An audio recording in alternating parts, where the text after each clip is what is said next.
Hello everybody, my name is Cubits, and today we're going to be putting this bargain basement knockoff Chinese Wii Pro controller inside this, a bargain Chinese knockoff NeoGeo X controller. So I picked this thing up cheap off of AliExpress because I wanted to play NeoGeo games in style on my mini Super Nintendo, the Super Nintendo Classic. Now, these things work flawlessly on them. I tested this one. Apparently some people have problems with requiring a resistor to make them work, but these were literally the cheapest things I could find on eBay. I think I got 4 of them for 15 bucks with free postage. Took a while to get here, but they all work. And yeah, we just need this little guy here. That's what plugs into our mini Super Nintendo. This is the stick. Cheap NeoGeo from when they rebooted it as the NeoGeo X. Not built as well as the original one, of course, but it's still quite serviceable. It's lightweight, it's cheap, it's all we need to play NeoGeo games on the little mini Super Nintendo. Yeah, unfortunately this thing is useless on most other consoles and things like that, so we'll be getting rid of the USB. And we'll just be going entirely with the output from this guy. Pad hack, easy, let's get stuck into it. Now, we're going to need a screwdriver. Pop this guy aside for a bit. And we'll get into this guy here. And if I just click the wrench in. Easy as pie. And just need to pull him out. Now we'll pop these little feet off as well. They're just hiding another 4 screws. There we go. And he's going to pop. There we go. One of these, we'll put those back on when we're done. Do-do-do-do. And up. 5 screws. Doesn't even sit my wrench off.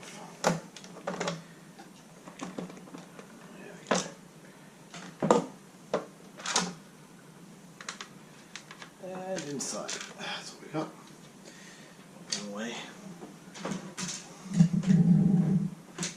Alright. Now, this is what we're left with. I'm not even going to unwrap this. In fact, I might actually wrap it a bit better. Oh. Okay, we're going to stuff this guy back into the case a bit and put him in like this here. There's plenty of space for him, and anything that adds a bit more weight to this case is helpful. It's a very light stick. Okay, I think we do the same on this one. I need a longer screwdriver here. Hold the screwdriver out. Okay. Stick in there. And I'm just getting to this guy.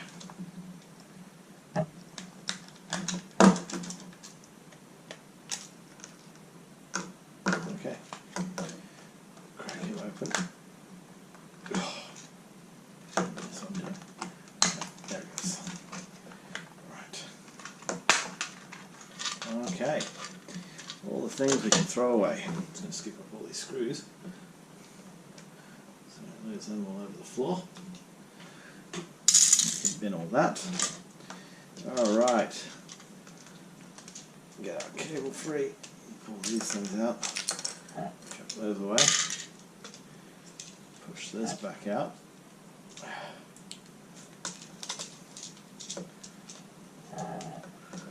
More stuff we can chuck. I'll just put that stuff over there. And this is what we're left with. Now, this is the easy bit. Alright, we'll take all this rubber off. We don't want any of this. And we can snip these off, because we don't need any of shoulder buttons for what we're doing. We only need the 4 face buttons. But if you want to wire it up to a 6 button stick, it's just as easy. We can just use the shoulder buttons as well. We don't actually need these parts to do it. So it just cleans it up a little. There we go. You can take these stick caps off as well, save a little bit of space inside the stick. But do not cut this ribbon. You need the sticks to be there to detect phantom inputs, well, to calibrate the sticks basically, so they don't freak out when you start the stick up. Okay, so this is the PCB we're left with. And these PCBs are far easier to solder to than the official Nintendo ones. Look at all of these open pads. They've got these points that we can solder to. This is perfect. And they're even all labeled for you, so it doesn't matter which way around you've got your wiring. It's easy to line up. Okay, so now this is going to correspond to this. And instead of ripping this stuff out, because you can't actually do that because the buttons here are actually directly built out of the PCB. They're not like real arcade buttons. They're just sort of cheap, lazy, easy ones to do. But we're not going to be bothered ripping any of this stuff off because we're not building a high-end stick. So what we're going to do is we're going to take this PCB and we're going to basically double-sided tape it in like that. And this is going to have plenty of clearance for the sticks, so they won't get any phantom inputs. And then we can just jump little solder cables, basically, from here to their corresponding points over here. This pattern is really easy to do. We're only doing 4 buttons and 4 directions for the joystick and 1 ground wire, because both of these are common ground boards, which makes things way easy for us. And the grounds are really easy to see because you'll notice on the back of the PCB here there will be a bunch of solder points which share the same PCB track. They're not isolated. So these are all our ground points, which means that these ones on the other side are all your positive points. And these are the ones that we want to solder to our corresponding positive points on the other gamepad. And then finally we want to solder the select and start buttons over to select and start here. Yeah, and then we can just take these points here. So we've got left, up, right and down, and we'll take those over to here. So all up we only need 11 wires really, which won't take very long at all.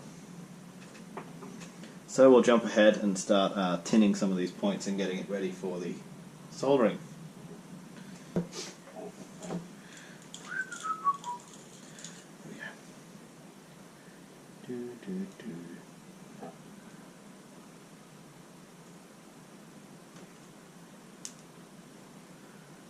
So all I need is a little pop.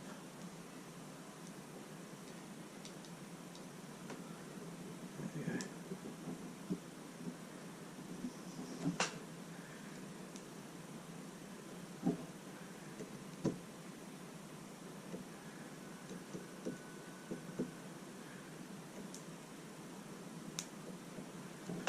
There we go.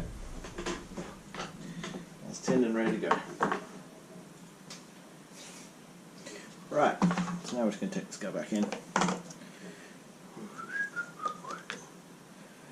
Okay.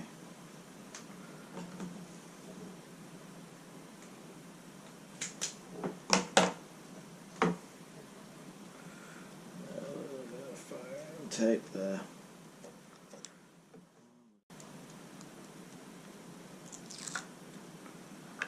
Try not to stick the cable to it. Alright.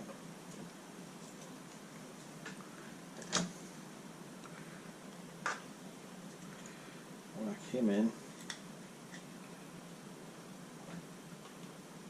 like this. And you can take these guys right up to the edge because on this stick it's not a problem. That'll be fine. We're going to tie a knot. We're just going to tie a quick knot in this. And this will stop us from pulling the cable out. Try to across the top here. And that's going to get jammed on this here, where we put the rest of the case together, and it won't come out and won't be able to tear any of these points out. Cool. Alright, we can put him away for now. Chuck him over there. And because we're going to get over to work on, going to get to work soldering this stuff now. Okay. Wire strippers. Which ground point should we use today? We got this big one right here we can use. We can use the middles in either of these ones here. I think I'm going to use this one here at the end of this ribbon cable, because I'm going to do a really short one that just jumps from here to here like that in a nice little loop. Nice. Alright, now I probably should have tuned that ground point if I was going to use it. So we'll just get him in there. There we go.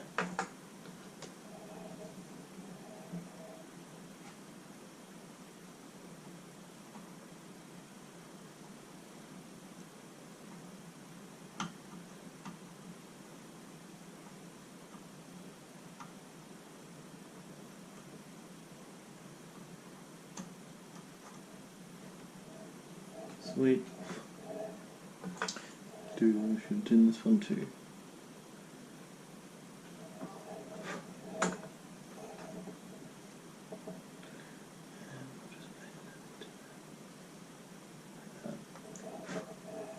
Okay, we have a ground wire. I think we'll just take these. You could go straight off of, if you don't want to do soldering too close, because some of these gaps are very small. You could directly take your points straight from the joystick. They'll end up along wires, but you know, it's easy enough. You can just doop like that. And what we might just do that actually. Ah, no, we're going to go off of here.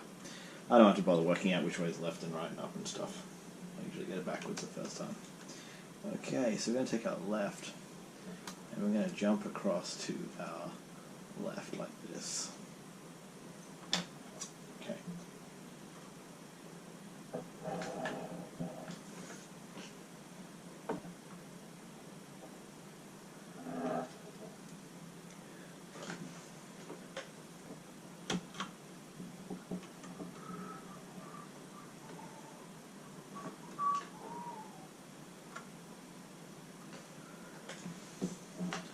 Okay.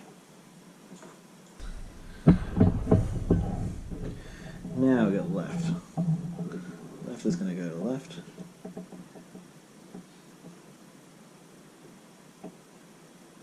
Oop, I've got my hands are unsteady at the moment.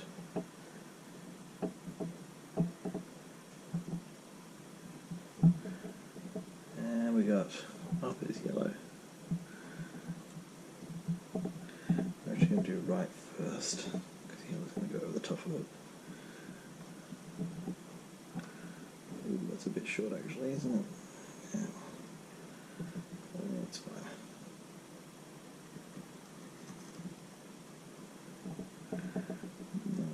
Yellow.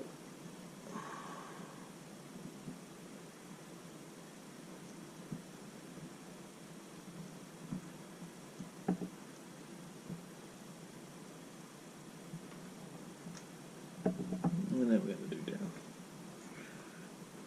Bend this. And he's going to go like that.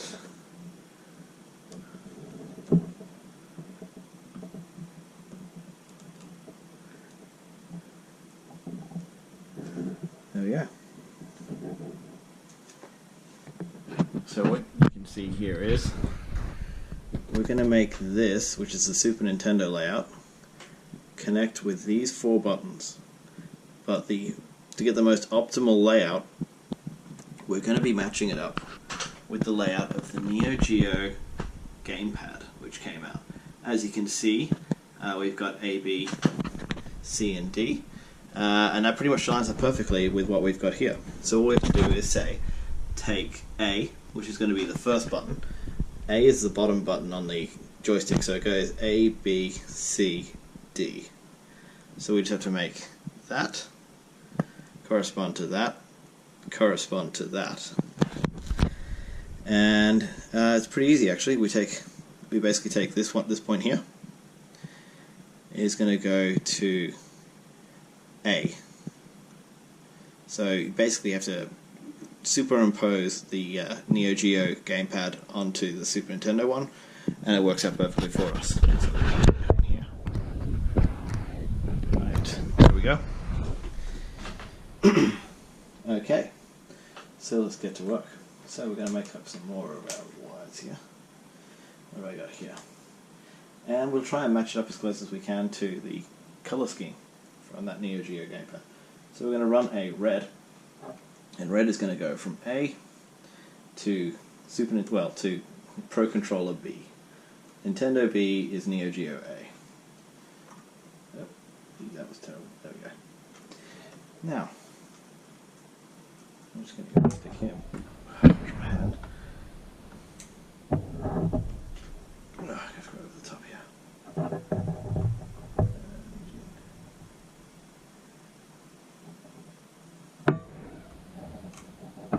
we go. Easy.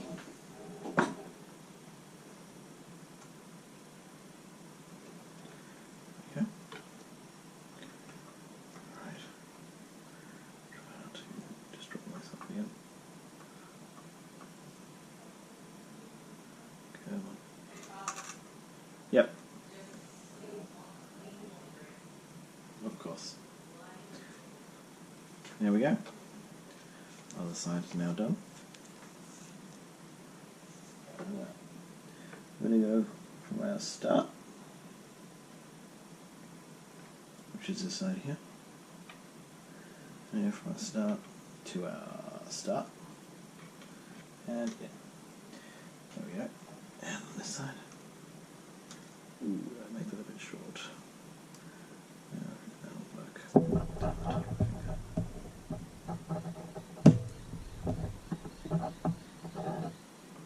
There we go.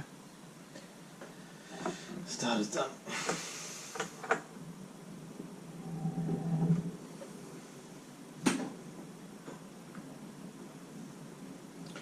There we go. Fully soldered in. So, now we can put this lid back on. So we just make sure the knot is inside the case, and it all presses down flush everywhere. There's nothing hitting anything. Alright. Just make sure.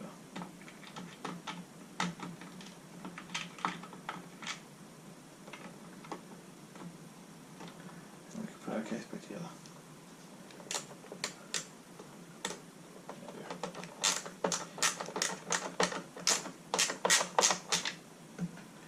I love ratchet screwdrivers.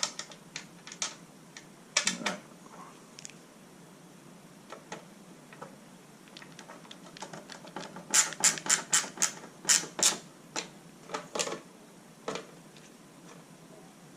And we're good. Now we can put our little rubber feet back on.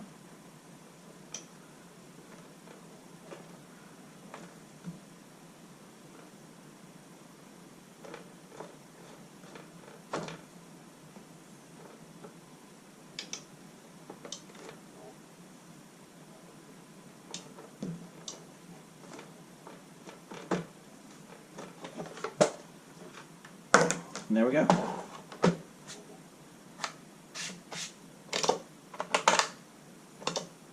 Now you just plug this into an extension cord, plug that into your Super Nintendo Mini, and you got a fully working NeoGeo stick.